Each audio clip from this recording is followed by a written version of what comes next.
குடும்பம்னா கருத்து வேறுபாடு வரத்தான் செய்யும். பொண்டாட்டி புருஷன்னா சண்டை வரத்தான் செய்யும். சண்டை இல்லாத குடும்பம், கருத்து வேறுபாடு இல்லாத குடும்பம் எங்கேயாச்சும் இருக்கா? இதையெல்லாம் மனசில் வச்சுட்டு அது சரியில்லை, இது சரியில்லை, அவங்க சரியில்லை, இவங்க சரியில்லைன்னு இந்த விஷயத்தை வெளியில் கொண்டு போய் பேச ஆரம்பிச்சிங்கன்னா குடும்பம் கண்டிப்பாக நடுத்தெருவுக்கு வந்துடும். மூணாவது மனுஷனை, அது பொண்டாட்டியாக இருந்தாலும் புருஷனாக இருந்தாலும், பஞ்சாயத்துக்கு குடும்பத்துக்குள்ளே கூட்டிகிட்டு வந்தாங்கன்னா அந்த குடும்பம் சீரழிஞ்சு போயிடும். குழந்தைங்க நடுத்தெருவு நிற்பாங்க, வாழ்க்கை வீணாக போயிடும். அப்புறம் யாரை கல்யாணம் பண்ணாலும் எந்த உறவை தேடி போனாலும் அங்கே எல்லாம் விழுகக்கூடியது ரொம்ப மோசமான நிலையாக தான் இருக்கும். அவன் சரியில்லை, இவன் சரியில்லை, அது சரியில்லை, இது சரியில்லை, இவன் சரியில்லை அப்படின்னு நம்ம வாட்டுக்கு எங்கேயாச்சும் தைக்க வடைக்கும் போய் ஏதாவது ஒன்று செட் பண்ணி வாழ்ந்துடலாம் அப்படின்னு பொம்பளை நினச்சாலும் ஆம்பளை நினச்சாலும் விழுகிறது செருப்படியாக தான் இருக்கும். இருக்கிற வாழ்க்கையை கெட்டியாக பிடிச்சிக்குங்க. இதுதான் உறவு, இதுதான் விதி, இதுதான் வாழ்க்கைன்னு நம்பிக்கையோடு வாழுங்க. அடிபட்டாலும் உதவட்டாலும் மிதிப்பட்டாலும் 2 பேரும் சேர்ந்து அடிச்சுங்க, 2 பேரும் மண்டையை உடைச்சிக்குங்க. ஆனால் தெருவுக்கு மட்டும் வந்துடாதீங்க. கதவு சாத்தினீங்கன்னா, சண்டை போட்டிங்கன்னா உங்களோட முடிச்சுக்குங்க. கதவை திறந்து வெளியே வரையில் சமாதானமாக வெளியே வாங்க. இதான் கணவன் மனைவி உறவு. எந்த காலத்துலேயும் புருஷன் பொண்டாட்டிக்குள்ளே சண்டை சச்சரவு இல்லாமல் இருந்ததே கிடையாது. ஐயோ நான் தான் சாமி அப்படி இப்படி இருக்கிற காலத்துலேயும் கண்டிப்பாக புருஷன் பொண்டாட்டிக்குள்ளே கருத்து வேறுபாடு சண்டை இருந்து தான் செஞ்சுது. அதையெல்லாம் தாண்டி தான் வாழ்ந்துருக்காங்க. பிள்ளைகள் பெற்றிருக்காங்க. 15 பிள்ளை 16 பிள்ளையெல்லாம் பெற்றவங்களாம் இருக்காங்க. எப்படி அதெல்லாம் வாழ்க்கை நடத்துனாங்க? ஏன்னா அத்தனை வருஷமும் அவங்க சண்டை சச்சரவு இல்லாமல் கருத்து வேறுபாடு இல்லாமல் அப்படி ஒற்றுமையாகவே கட்டி புரண்டுட்டே கிடந்தாங்களா? அதெல்லாம் கிடையாது. எல்லாருக்குள்ளேயும் எல்லாமே இருக்குத்தாங்க செய்யும். ஒன்று மட்டும் நான் ஒரு விஷயத்தை சொல்லிக்கிறேங்க. ஒரு விஷயத்தை நான் தெளிவாக சொல்லிக்கிறேன். இந்த விஷயத்தில் நீங்கள் சின்ன சின்ன விஷயங்களில் ஊதி பெருசாக்கி இது எல்லாம் பிரச்சனையை கொண்டு போய் 3வது மனுஷன்கிட்ட தெருவில் நிறுத்தினீங்கன்னா உங்கள் வாழ்க்கையே அவ்வளோதான். யாரும் எந்த ஒரு புருஷன் முண்டாட்டி சண்டையும் தீர்த்து வைக்கவே முடியாது. இன்றைக்கி ஒரு பொண்ணு புருஷனை போய் அம்மா அப்பா கிட்ட ஒரு விஷயத்தை குறையா சொன்னால், அவன் ஆகாது, அவன் சரியில்லை, வாழ்க்கையே தேவையில்லை, அவனை தூக்கி போட்டு வா, அடுத்தது பார்த்துக்கலாம் அப்படின்னு இம்மீடியட்டாக மாப்பிள்ளை தேட ஆரம்பிச்சிடறாங்க. 2வது கல்யாணத்துக்கு குழந்தை குட்டி இருக்கிறவங்களே இந்த மாதிரி ஒரு விஷயத்தை பண்ணுறாங்க.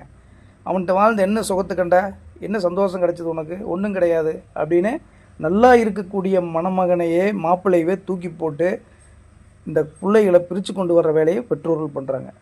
பிரிக்கிறதுக்கான வேலையை பொண்ணு வீட்டில் இன்றைக்கி நிறையா பண்ண ஆரம்பிச்சிட்டாங்க. நிறைய பெண்களுடைய வாழ்க்கை இன்றைக்கி சீரழிவதற்கு பெண்களுடைய பெற்றோரே காரணமாயிட்டாங்க. இது இல்லாமல் இன்னொரு கருத்தையும் பெற்றோர்கள் சொல்லி கொடுக்குறாங்க. நீ நல்லா சம்பாதிக்கிற, யாரை நம்பி நீ வாழணும்? எதுக்கு நீ அங்கே போய் அவங்ககிட்ட திட்டு வாங்கிட்டு அடி வாங்கிட்டு உத வாங்கிட்டு எதுக்கு வாழணும்? அப்படிங்கிற ஒன்றுமில்லாத விஷயத்தில் ஊதி பெருசாக்கக்கூடிய பெற்றோர்கள் நிறையா இருக்காங்க. ஆண் வீட்லேயும் ஒரு பெண்ணை பிரித்து வைக்கிறதுல ரொம்ப குறியாக இருக்காங்க.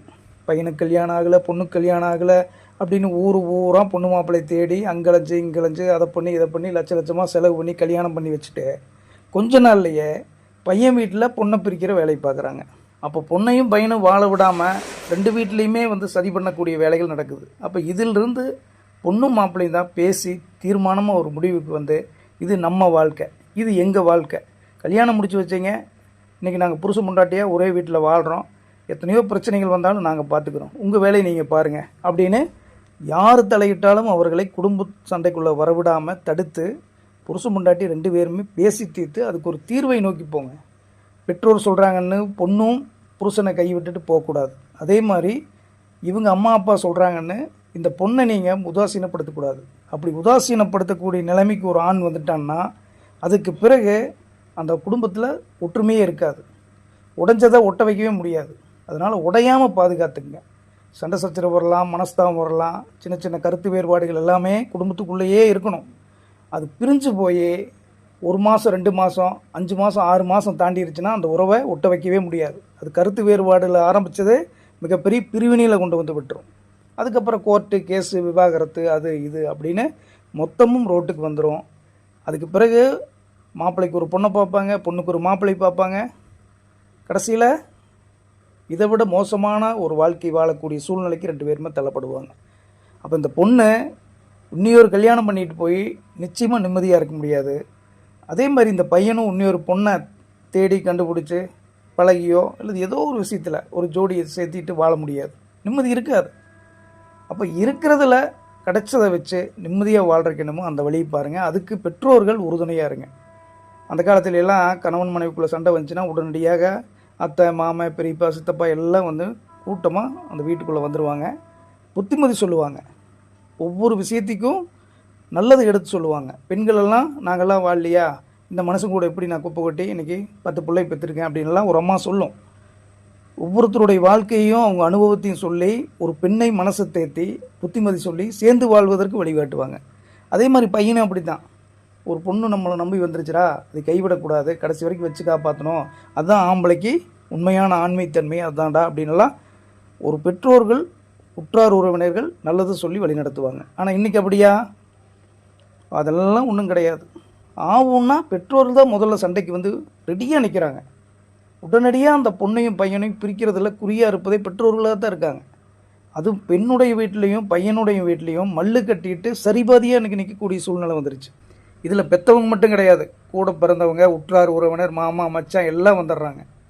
மொத்தமாக நின்று ஒரு குடும்பத்தை பிரிக்கிறதுக்கான எல்லா வேலையும் பார்க்கையில் அந்த பொண்ணுக்கு ஒரு விதமாக சொல்லி கொடுத்து, இந்த பையனுக்கு வேறு விதமாக சொல்லி கொடுத்து, மொத்தமாக வந்து ஒரு அவங்களுடைய குடும்பத்திற்கே தீங்கிழைக்கக்கூடிய விஷயத்த இவர்களும் இது நல்லது தான் அப்படின்னு அந்த நேரத்துக்கு கேட்டு, அப்புறம் அந்த பொண்ணை பிரிஞ்சு, இந்த பையனை அந்த பொண்ணு பிரிஞ்சு 2 பேரும் தனித்தனியாக ஒரு வாழ்க்கையை போகையில் வெறும் வேதனையாயிடும். குடும்பம் இல்லாமல் தனித்து வாழக்கூட பெண்ணுக்கு மிகப்பெரிய இடைஞ்சலை சுற்றிலும் பண்ணிகிட்டே இருப்பாங்க. வேலை செய்கிற இடத்துல, சொந்த பந்தத்தில், அக்கம் பக்கத்தில், தெருவில், ஊருக்குள்ளே, பஸ் ஸ்டாண்டில் அப்படியே பரவும். இந்த பொண்ணு கணவனை விட்டு வந்துருச்சு, தனியாக இருக்குது, ஆள் இல்லை, அப்படி இப்படின்லாம் பேசி நேரடியாக கேட்பாங்க. போய் அவுத்து விட்ட மாடு மாதிரி திரிகிற ஆம்பளைகளுக்கு என்ன பிரச்சனை? உடனடியாக ஒரு பெண்ணு மேலே அப்படியே சாடக்கூடிய வேலைகளை பார்ப்பாங்க. அந்த பொண்ணு கோபத்தில் அதை இதையும் திட்டிருச்சுன்னா, அவாய்ட் பண்ணிருச்சுன்னா, உடனே அபாண்டமான பல கதைகளை, கட்டுக்கதைகளை ஊருக்குள்ளே பரப்பி விடுவாங்க. அப்போது இந்த பெண்ணுடைய வாழ்க்கை என்பது திருமண வாழ்க்கையிலையும் தனித்து விடப்பட்டுருச்சு, சமூகத்திலையும் அவப்பெயர் ஏற்படக்கூடிய ஒரு சூழலை உருவாக்கிடுவாங்க. அப்போ இந்த பெண்ணுக்கு இருக்கக்கூடிய அந்த குழந்தையுடைய நிலைமை என்னன்னு பாருங்கள். அரசல் புரசலாக தன்னுடைய தாயை பற்றி ஊருக்காரங்க என்ன பேசிக்கிறாங்க, என்ன ஏதுன்னெல்லாம் அந்த குழந்தைக்கு தெரியாதா? விவரம் வர வர தாய் மீது இருக்கக்கூடிய மதிப்பு மரியாதை எல்லாமே குறைஞ்சிரும். அல்லது உள்ளுக்குள்ளே சொல்லணும்னா காயங்கள் ஏற்படும். அப்படி இல்லைன்னா தாய் மீது வெறுப்பு ஏற்படும்.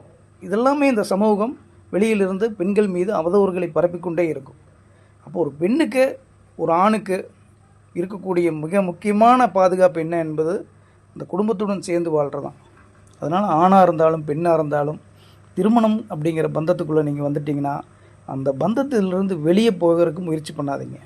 இறுக்கி பிடிச்சி கடைசி வரைக்கும் இதுதான் நம்ம வாழ்க்கை, வாழ்ந்து பார்த்துடலாம் அப்படின்னு ஒரு உறுதிமொழியுடன், உறுதியான மனநிலையுடன் எடுத்த காரியத்தில் திறம்பட அதைய தெளிவான சிந்தனையுடன் நீங்கள் அந்த நோக்கத்தை மட்டும் மனதில் வைத்து இதுதான் நம்மளுக்கு அப்படின்னு நீங்கள் பயணமானீங்கன்னா நிச்சயமாக உங்களுக்கு சேர்ந்து வாழக்கூடிய, புரிஞ்சு வாழக்கூடிய தன்மையும் உங்களுக்கு பிடித்தமான ஒரு உறவாகவும் அந்த உறவு மாறும்.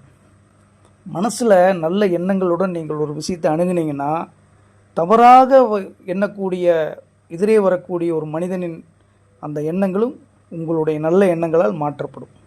அப்போ குடும்பத்தில் கணவன் மனைவி உறவுக்குள்ளே அது எப்படி இருக்குன்னு பாருங்கள். அது வலுப்பெற வேண்டும் என்றால் நம்பிக்கையுடன், ஒரே ஒரு குறிக்கோளுடன், ஒரு உறவு தான் நம்மளுக்கு வாழ்க்கை அப்படிங்கிற அந்த ஒரு தீர்மானத்துடன் நீங்கள் பொறுத்து பொறுமையாக சகித்து கொண்டு எல்லாத்தையும் ஏற்றுக்கொண்டு வாழக்கூடிய வாழ்க்கையில் நிச்சயமாக மாற்றம் நடக்கும். நீங்கள் உடனே கேள்வி கேட்கலாம், குடிக்கிறான், அடிக்கிறான், அதை பண்ணுறான், இதை பண்ணுறான், எத்தனை நாளைக்கு தான் அப்படி சீரழிகிறது அப்படின்னு. இது எத்தனை நாள் நீடிக்குதுன்னு நீங்கள் பாருங்கள். நான் என்ன சொல்கிறேன்னா, கழுத்துக்கு வருவது வரைக்கும் நம்ம போராடுவோம். கழுத்துக்கு வருது அப்படின்னா நிச்சயமாக அதைய தும்பத்தட்டி அதிலிருந்து நம்ம வெளியேறுவது தான் சிறப்பு. அதில் நான் மாற்றுக்கருத்தே கிடையாது. ஆனால் இது கருத்து வேறுபாடு ஆரம்பித்த உடனேயே கழுத்துக்கு வந்த மாதிரி கற்பனை பண்ணிட்டு உடனடியாக தும்பத்தட்டிட்டு ஓடணும் அப்படின்னு நினைக்கிறத வாழ்க்கை நிச்சயமாக உங்களுக்கு எங்கேயுமே நிரந்தரமான வாழ்க்கையை அமைச்சு கொடுக்காது. ஆணாக இருந்தாலும் பொண்ணாக இருந்தாலும் ஆளை மாற்றி, வேலையை மாற்றி, இடத்த மாற்றி, ஊரை மாற்றி, பேரை மாற்றி, எதை மாற்றினாலும் உங்கள் விதியை மாற்ற முடியாது.